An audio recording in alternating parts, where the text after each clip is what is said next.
времето на демокрацията и особено през последните няколко години у нас трайно се установи един нов предвестник на пролетта. Ще го познаете много лесно. Той кара двуколесно возило, привлича вниманието на всички с атрактивното си облекло и бръмчи ужасно. Познахте, това е мотоциклетистът.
От май до август е времето на мотосъборите, мотосрещите и мотопоходите. На практика всеки уикенд мотоциклетистите могат да избират измежду няколко събития в страната и няколко десетки в чужбина. Много рядко пропускам събор в България и събор, който е на БМА, ни е приоритет на целия клуб, не само на мен. В един такъв момент, когато има събори, човек отива с огромно желание, защото вече след 10 години водени на събори, след 40-50 събора, всички рокери са ми приятели, познати и за мен е удоволствие и радост да се срещам с тях. Най-много ми харесва, че се виждам с родни души и с себе подобни. Това е основното. Сцените, съставите, моторите, магазините с мотооблекла и аксесуари сме ги виждали. Важното е хората. Що се отнася до съборите въобще, на които ходя, за мен това са срещи, приятелство, атракция, изненади, купон, забавление и всичко, което не могат да видят хората на други места. От 3 години в района на Средногорието се организират национални мотосъбори. Като организатор е местният Средногорие МСС. По традиция 3 дни регионът се оглася от мощния рев на мотори, като на всяко подобно събитие се събират мотоциклетисти от България и чужбина, заедно да покарат железните си коне, да изпият по чаша студена бира, да се порадват на изпълненията на български рок групи и да се позабавляват с безбройните игри. В местността Еленско край Пирдоп посрещат тези специални гости за втори път. За да се направи един мотосъбор, значи трябват пари. А за да има пари, трябва спонсори. И знам, че има световна криза, така че или всеки се оправдава с тази криза, или просто не им се дават пари за тези мероприятия. Не, за втори път съм на събор Средногорие. Миналата година беше на Хизя Чавдар, тази година тук. Това е една хубава природа, едно истинско удоволствие и почивка за тези, които посещават събора. Чудесна е организацията. И момчета от Средногорие са ни приятели и са справили нормално. Така, всичко е наред.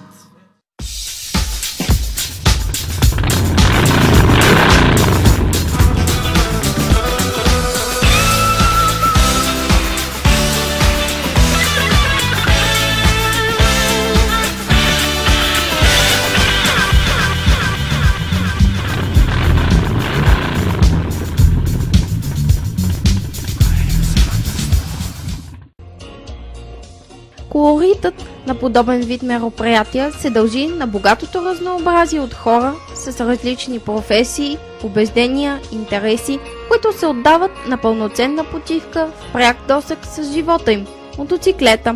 Хората, които се отдават на мотохобито, може да са малко или много успели в живота. Погрешно е мнението, че мотористите са безделници.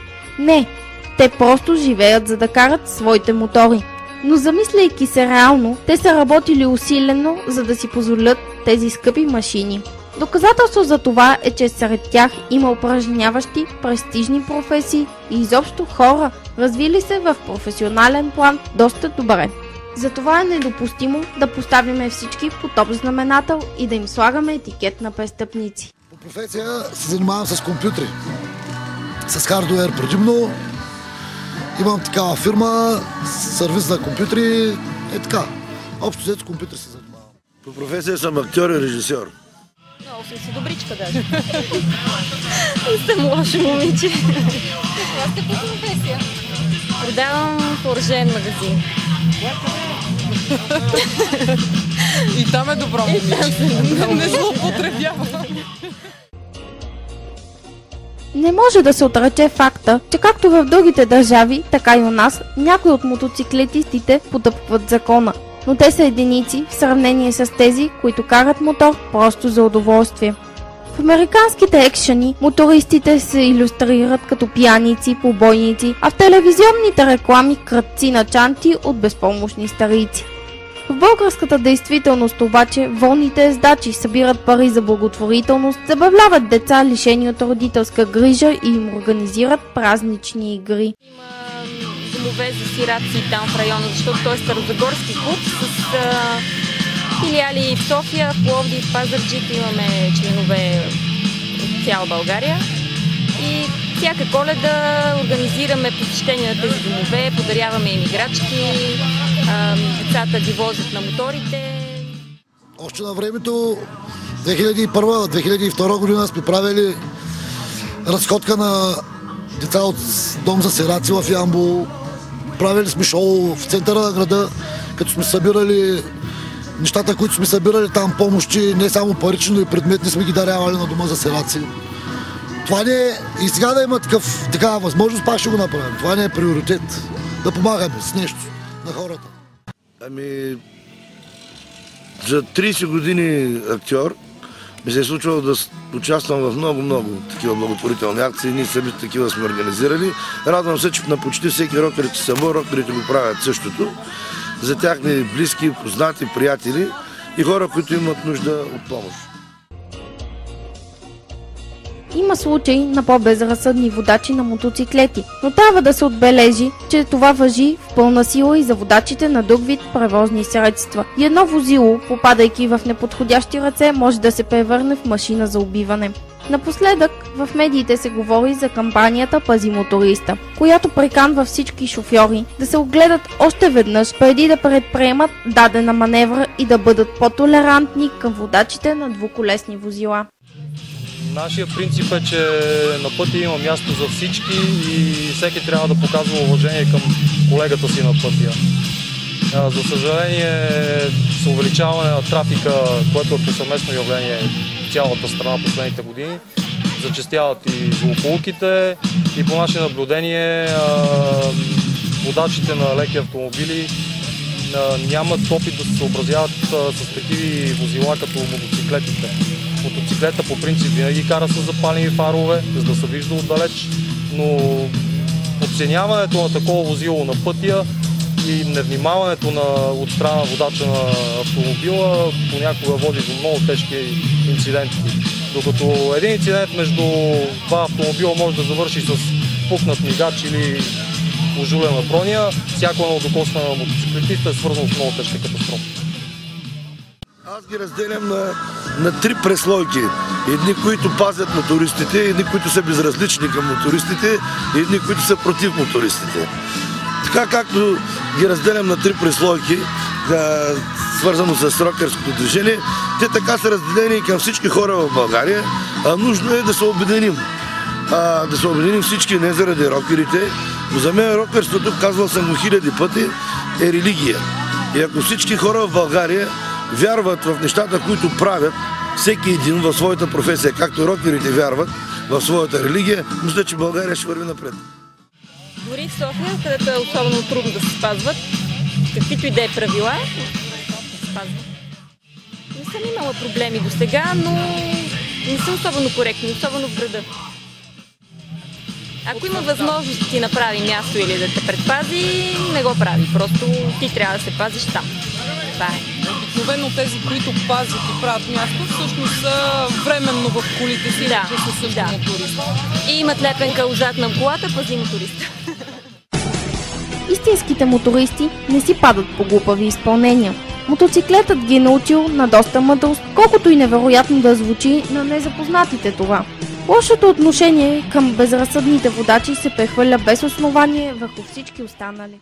Специално ние сме по-олегнали членове. Имаме доста разлика от 18 годишни момчета, които тепърва се качват на мотори. Хора, които си мислят, че рокерите не спазват правилника за движение, не спазват знаците, карат бързо, са в голяма грешка.